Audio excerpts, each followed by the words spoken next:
Plage blanche, colorier la ville.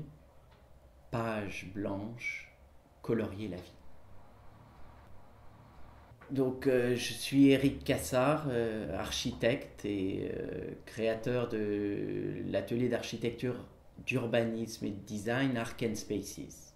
Arc & Spaces existe depuis 11 ans et j'ai pris parmi tous les concours qu'on a pu faire 11 idées qui me paraissent importantes dans la ville sensible. Et ces 11 idées, je les ai représentées à la fois avec des images de projets, donc des images informatiques qu'on a faites à l'agence, et puis avec des photos de réalisation et des mots. Et donc en fait on a une espèce de combiné de ces trois éléments sans trop savoir de quel projet on parle. En fait c'est de façon assez abstraite. Alors les thèmes je les ai aussi exprimés avec des fois, puisqu'on dit souvent il est une fois ou il était une fois. J'ai voulu m'amuser avec le jeu de dire il est ou il sera des fois. Donc c'est des fois le ciel décloisonné, des fois l'enveloppe praticable, des fois l'interstice, des fois les frontières habitées, des fois l'habitat déployé, des fois la faune et la flore célébrées, des fois la ville convertible, des fois la nature incorporée, des fois l'étoile diffractée, des fois les imaginaires stimulés, des fois la fête amplifiée. Et je dirais que très souvent, ça va parler à la fois, moi j'aime beaucoup tout ce qui est nature sauvage, c'est-à-dire faune, flore, et puis tout un travail sur le numérique comme sensible.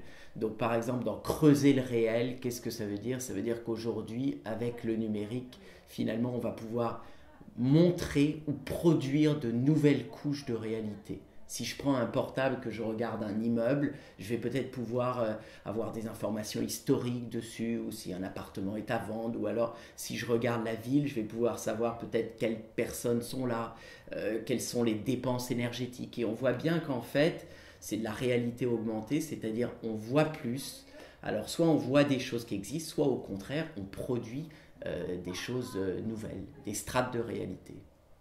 Alors, si je peux rajouter aussi, c'est que sur les tableaux, j'ai ajouté aussi des QR codes. Et ça, pour moi, c'est assez intéressant parce que là encore, sur le tableau, on ouvre un autre espace. On peut, avec son portable, finalement accéder à une vidéo. Donc, on ne montre pas la vidéo, mais le spectateur peut la voir avec son portable. C'est vraiment, de toute façon, ces tableaux, c'est une idée d'ouvrir des mondes sur un thème, d'ouvrir un petit peu les imaginaires et de montrer ce qu'on pourrait faire dans la ville, avec cette idée qu'il faut toujours répondre à une question en architecture ou en urbanisme qui doit apporter plus. Et c'est là où on va vers le sensible. Alors peut-être pour dire deux mots aussi de l'espace dans lequel on est, donc on a du blanc au sol, et ce blanc c'est donc la plage blanche, qui va être colorié tout à l'heure par les poètes. Et ensuite, les visiteurs vont marcher, et donc les couleurs vont se mélanger. Et la métaphore de ça, c'est de dire que voilà, les poètes sont importants dans la ville, sont primordiaux. C'est vraiment, ce sont des incantateurs de surprises, de soupirs. Et tout ça, il faut leur laisser la place d'eux. Parce que, in fine, c'est toujours la vie qui colore l'architecture et l'urbanisme.